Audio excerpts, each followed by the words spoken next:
matériel. Alors moi je voudrais insister sur le fait qu'il n'y a pas besoin d'un matériel non plus exceptionnel pour faire un voyage à vélo. Finalement il y a besoin de quoi? Il y a besoin d'un vélo. Il n'y a pas besoin d'un vélo de compète. Moi j'ai des amis qui sont dans la salle ici qui ont fait leur premier voyage à vélo avec des vélos voilà, d'occasion, pas des vélos de compète. Moi ce vélo là je l'ai acheté 300 € il y a 10 ans. C'est pas un vélo fait pour le voyage à vélo, mais on peut très bien voyager à vélo avec. J'ai fait tous mes voyages à vélo avec.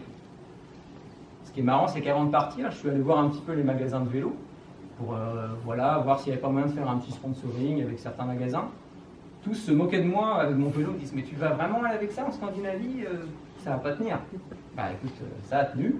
Donc voilà, vraiment, il n'y a pas besoin d'un matériel exceptionnel pour faire un voyage à vélo. Surtout le vélo, un vélo qui roule, voilà. Ensuite, il y a besoin de quoi? Il y a besoin de sacoches.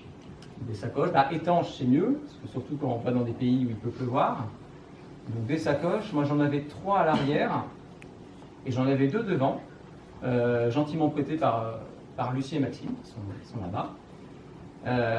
Voilà, donc des sacoches, bien répartir le poids entre l'avant et l'arrière, pas trop charger à l'arrière, et voilà, mettre quand même un petit peu devant, pour qu'il y ait un équilibre.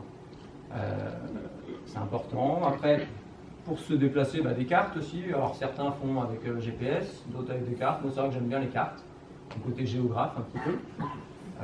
Mais bon, c'est vrai que des applications comme Maps.me ou Google Maps, c'est vrai, sont utiles aussi pour se déplacer. Voilà, donc pour se déplacer, il n'y a pas besoin de plus. Ensuite, bah, il faut dormir, il faut du matériel pour dormir. Alors une tente, bien sûr, une tente. Assez confortable. C'est vrai que j'avais une tente, j'avais le choix entre 2 tentes, une tente 2 places, une tente 1 place. J'ai préféré prendre une tente 2 places parce que bon, sur 3 mois, il y a quand même, voilà, c'est quand même assez long. Il faut quand même que ce soit assez agréable d'aller dans la tente le soir, pas être trop à l'étroit. Donc voilà, j'avais choisi cette tente-là. Un duvet, bien sûr, un matelas gonflable. Alors le mien a fini un petit peu en péril hein, parce qu'il était. Et sur la fin, il ne se gonflait plus en fait, il était un peu percé. Donc bon, j'ai fini sans matelas. Et puis un petit oreiller gonflable, pas grand chose, mais ça apporte vraiment un plus. Ensuite, il faut du matériel pour manger. Bon alors là, commençons tout de suite par l'amateurisme. Hein. Moi, j'avais amené ce réchaud-là, sauf qu'en fait, je n'ai pas pu m'en servir. Parce que, avant de partir, j'ai été acheter donc, des nouvelles bonbonnes à Decathlon. Je me suis fait conseiller, j'ai tel modèle, j'avais même amené le modèle. Ils m'ont dit ouais, ça passe. Bon, moi, je n'ai pas essayé en fait avant de partir. Du coup, je me suis retrouvé au Danemark avec Aurélien le premier soir, mais Aurélien qui a fait la même erreur. En fait. Donc on s'est retrouvé sans gaz sur le premier soir et finalement, bah, moi j'ai décidé de ne pas racheter de réchaud. Du coup, j'ai fait les 3 mois. Sans manger trop chaud. Alors des fois, voilà, j'arrivais à... ça m'est arrivé de manger, j'ai pas mangé froid tout le voyage, mais je n'avais pas de réchaud en tout cas.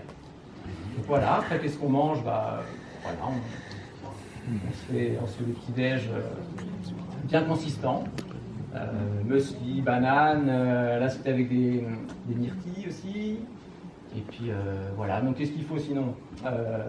Des ustensiles de cuisine bien sûr, assiettes, couverts, mais le minimum, hein, il ne faut pas prendre trop de choses, on n'a pas beaucoup de place à vélo.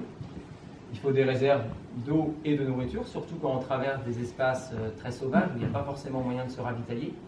Ça m'est arrivé quand même plusieurs fois en Laponie suédoise et finlandaise de ne pas avoir de supermarché pendant 2-3 jours. Donc bon, il faut quand même avoir quelques réserves, sinon on a très faim. Et puis bah, parfois, alors c'est pas arrivé très souvent en Scandinavie, on peut se faire un petit plaisir au restaurant. Donc là par exemple au milieu c'était à Rovaniemi, une petite assiette avec du renne. Bon, je voulais goûter le renne, une spécialité locale. Mais bon, en Scandinavie c'est extrêmement cher les restaurants, donc on n'en fait vraiment pas tous les jours, sinon on explose le budget. Donc voilà pour le matériel. Et puis,